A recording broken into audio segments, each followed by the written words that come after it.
잠시 후 청와대에서는 박근혜 대통령이 오늘 대국민 담화를 통해서 임기 후반기 국정 구상을 직접 밝힙니다. 노동개혁 등 4대 개혁에 가속도를 주문하면서 국민적인 지지를 호소할 것으로 보이는데요. 청와대에 중계차 나가 있습니다. 윤석희 기자.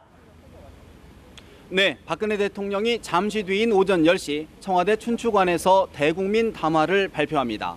박 대통령의 이번 담화는 지난해 5월 세월호 참사와 관련한 담화 이후 1년 3개월 만인데요. 취임 이후로 네 번째입니다. 담화는 TV 생중계를 통해 20분가량 진행될 예정인데요. 당초 담화 발표 뒤 언론과의 질의응답 시간도 가질 예정이었지만 기자회견이 아닌 대국민 담화인 점을 감안해 하지 않는 것으로 결정됐습니다. 앞서 세 번의 담화에서도 기자들과의 문답 시간을 갖지 않았습니다.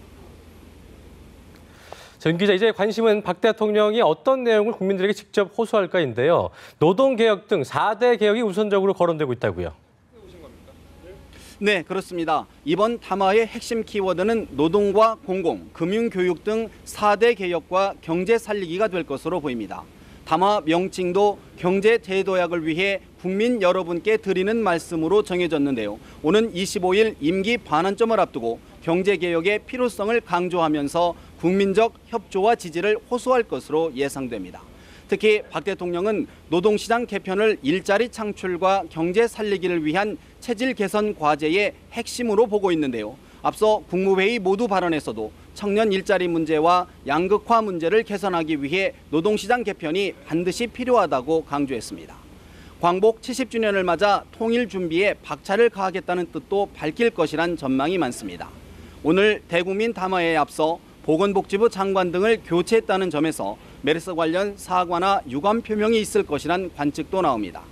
광복절 특별사면과 롯데그룹 일가의 경영권 분쟁 사태, 국정원 해킹 의혹 등에 대한 언급이 있을지도 주목됩니다. 다만 대통령의 국정운영 스타일상 구체적인 현안에 대해서는 언급 없이 국정 구상의 큰 그림만 제시할 것이란 관측이 우세합니다. 지금까지 청와대 춘추관에서 전해드렸습니다.